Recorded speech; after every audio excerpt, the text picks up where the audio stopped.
Hey everybody, good Thursday morning, top of the morning to you. Eddie William Sellers coming to you this morning. Just getting woke up and getting my day started. Top of the day to you. Hope you're doing okay, feeling okay this morning. It is 7:19 here, sitting in my dining room in East Point here in Atlanta, Georgia.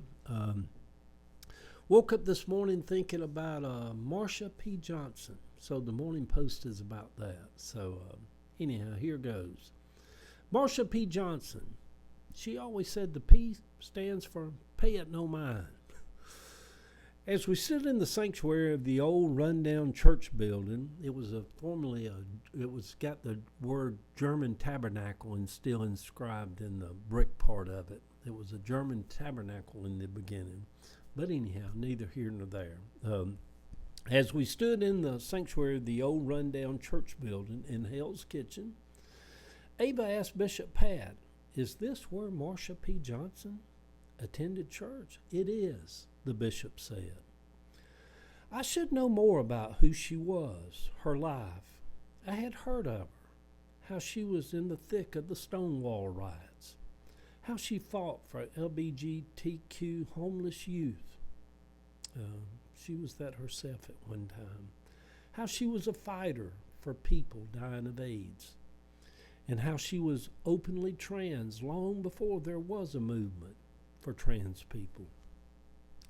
I was doing a read-through of our book yesterday. We're doing some editing and read-throughs now, and I noticed Ava had written about her in our book, not knowing or having any clue that we would be standing in her church getting married a few months after Ava had wrote that. The universe, y'all, there's something more to all this than we know. The universe is this strange thing that's happening all around us, you know? And it is strange that sometimes conspires with us. I think that was part of the reason the ceremony moved Ava so much and me. She was standing on the shoulders of Marsha P. Pay it no mind Johnson, in the old rundown sanctuary with the old wooden, creaky floors. Who knows? Y'all, we don't know, but who knows? Maybe standing there with us also, with Sammy and John, along with my mama. It was all just seemed very surreal, that whole day, and how it transpired and how the universe just wrapped its arms around us. If she was there, I'm sure it was a treat for Sammy and John to meet her. John, my friend, a longtime gay advocate, who would join sit-ins at the Cracker Barrel and be led out by police. Sammy, who marched for miles carrying the gay flag through Atlanta in the heat of summer. He said it got heavier and heavier as people would throw their money and change in it. Sammy tried to get me to register my red Buick Skylark convertible for my company A1 Blueprint one time, and he and John and I ride in the parade. In his younger days, he was excited about so many gay people celebrating being gay. We went to D.C. one time for Pride up there and watched the parade come all down to where the Capitol was. We had so much fun. We were smoking weed and giggling the whole time. Had so much fun. My friend Kevin had a place in D.C. and he invited us up to stay with him for a few days. Had so much fun. I didn't think about the whole gay angle to us getting married. I just figured we were getting married until someone commented after they had been together for 28 years. When they got married, he said it was such an emotional day for them, an emotional moment for him. Then he said, I don't think straight people get it, why gay marriage for gay people is so important. They just don't get it.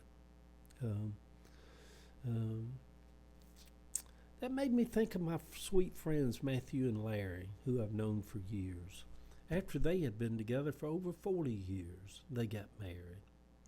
Larry has sadly passed now, but there was never a sweeter person to ever walk this earth than Larry. For gay people to be able to get married, y'all, it's a big deal. And yet, MAGA is probably going to take that away. Who has it ever hurt? Has it ever really hurt you that two lesbians in Arkansas get married? Seriously, has it ever really hurt you? You MAGA people that all say, I'm for gay people and I'm this, and Eddie, you got me all wrong just because I voted for Donald Trump. I mean, I'm not none of that. You're all of that. Every ounce of it. You're every bit of it. That's what you're too stupid to understand. Little passion there, isn't there? I'm frustrated with you people out there being so ignorant. Donald Trump, when he said he could stand in the middle of Fifth Avenue and shoot somebody and his followers wouldn't care, they'd still vote for him. What he was basically saying is they're stupid. He's on, you can pull up the video on YouTube where years ago he said if he was ever going to run for president, he'd run as a Republican. His words were, because they're stupid. And when he said I could shoot somebody in the middle of Fifth Avenue, they'd still vote me. What he was basically saying is, man, I've got a bunch of ignorant, stupid people that follow me. Good heavens. Anyhow, Marsha P. Johnson, let's get back to it. MAGA is probably going to take that away. Who has it ever hurt? But when a movement is based on hate of others, rights get trampled. Is this the church that Marsha P, and the P stands for Pay It No Mind? And her thing was when you're gay or trans or whatever, sometimes you just kind of have to be pay it no mind. Pay it no mind. Even Paul, when Paul wrote about the anti-gay part of the Christian movement, he identified them when he said, if any man be ignorant, just pay him no mind. Let them be ignorant. And that's exactly what they are. They're ignorant. And you tell us what you really think. She identified as Christian her whole life and went to church, which takes a lot of courage for a trans person in the 60s and 70s. She would not let others dictate to her if she could have a walk with Christ or not. I wonder if she ever spoke in tongues.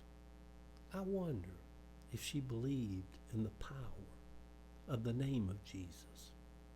In that name, demons step back. In that name, the blind see. In that name, the broken are healed. I wonder if she knew the power that was in that name of Jesus. I wonder if she knew that she would become an icon in the gay world. I think I would have loved her. I bet she, along with Sammy and John and myself, could have painted the town and had a lot of laughs, smoking some weed, drinking some Bloody Marys, giggling around Hell's Kitchen, if we could have got to know her. She left her mark. She ran her race. I see many young people coming along now to take up the fight, the march, to keep moving toward the light of a better world. Marsha P, Pay It No Mind, Johnson,